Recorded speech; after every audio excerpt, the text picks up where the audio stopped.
Perkembangan konflik Amerika Syarikat-Iran, ketegangan hubungan Amerika Syarikat dan Iran semakin memuncak dan dijangka bertambah rumit apabila turut melibatkan campur tangan proksi kedua-dua negara itu.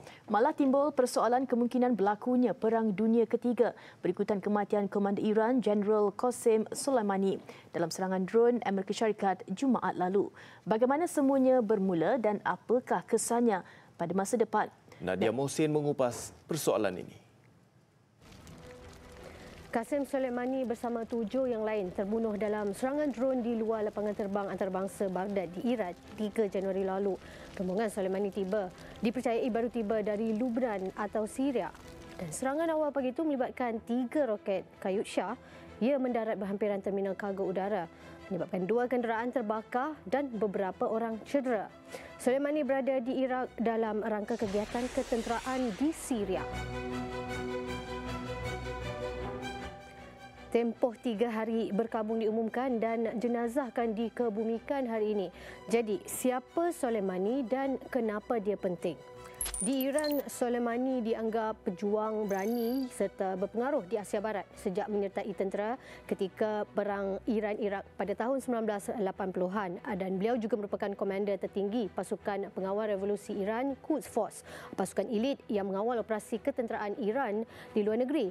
Dan bagi Amerika Syarikat pula, Soleimani ini dianggap pembunuh yang kejam dan dalang di sebalik operasi ketenteraan Quds Force yang dilabel Amerika sebagai sebuah organisasi pengganas asing. Dan sebelum itu, kita imbas kembali hubungan pasang surut Amerika Syarikat dan Iran dalam tempoh lebih 63 tahun ini. Jadi sejak tahun 1953 lagi, kita boleh saksikan campur tangan Amerika Syarikat ke atas Iran dalam rampasan kuasa menggulingkan Perdana Menteri Iran yang dipilih secara demokrasi, Muhammad Mossadegh, yang didalangi agensi perisikan pusat CIA. Selain itu, revolusi Iran pada tahun 1979, krisis tebusan kedutaan Amerika Syarikat di Tehran 1979 hingga 1981, juga penembakan pesawat komersial Iran pada tahun 1988. Tahun 2000 menyaksikan rentetan peristiwa membabitkan program nuklear yang membawa kepada ketegangan di Teluk sepanjang tahun lalu. Bermula Mei 2018 ketika pentadbiran Presiden Donald Trump menarik diri dari perjanjian nuklear Iran 2015 dan sejak itu hubungan keduanya semakin panas dengan tekanan demi tekanan dikenakan Amerika Syarikat dibalas dengan tindakan tanpa kompromi dari Iran. Ini termasuk letupan 6 tangki minyak di Teluk Oman pada Mei dan Jun tahun lalu yang didakwa Amerika Syarikat didalangi Iran. Jadi disusuli pula dengan tindakan Iran menembak jatuh drone Amerika di Selat Hormuz. Jadi untuk perinciannya, kami menghubungi penganalisis politik Profesor Dr. Kamaruzaman Yusof. Jadi Prof, kebanyakannya berpendapat tidak akan tercetus perang antara kedua negara kuasa besar ini. Jadi apa sebenarnya yang dimaksudkan oleh Iran dengan balas dendam itu? Salah satu darinya kita boleh jangkakan melalui serangan cyber di mana Iran ini dikatakan mempunyai kepakaran yang canggih dalam bidang itu. Jadi selain dari itu, Prof? Bacaan yang kita lakukan, kita dapati bahawa mereka berjanji untuk mengambil tindakan, tetapi yang pertamanya, tindakan itu sudah tentu tidak melibatkan mereka secara langsung, tetapi mungkin kemungkinan besar melibatkan pusat-pusat dagangan utama Amerika yang terdapat di Timur Tengah dan juga di luar Amerika, kemungkinan juga di Eropah, dan juga kedutaan Amerika di beberapa tempat, khususnya di kawasan Timur Tengah seperti yang pernah dilakukan oleh kepimpinan pihak Al-Quds ini, ya, di Baghdad dan juga di beberapa tempat yang lain. Baik. Ada juga yang mengaitkan serangan dengan perjanjian kerjasama secara strategik China, Iran dan Rusia beberapa bulan yang lalu. Jadi menurut Prof, bagaimana?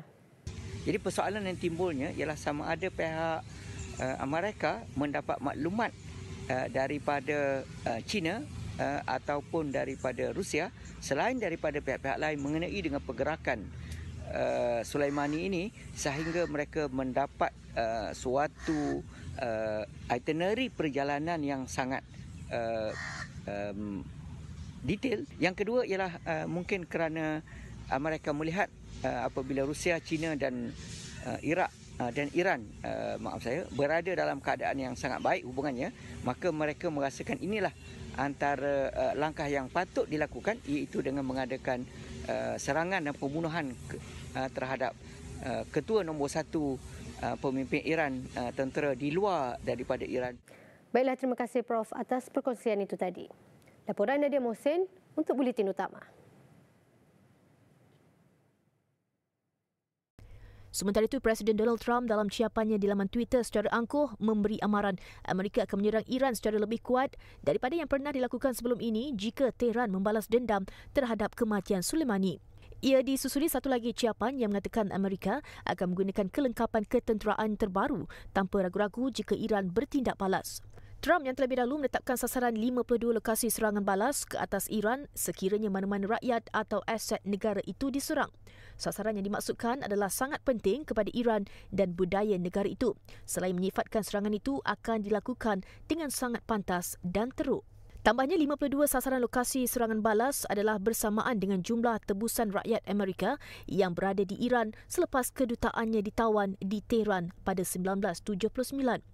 Tentera Iran mengesahkan serangan peluru berpandu di Baghdad dan Al-Balad, manakala pihak tentera Amerika sahkan tiada anggotanya yang cedera.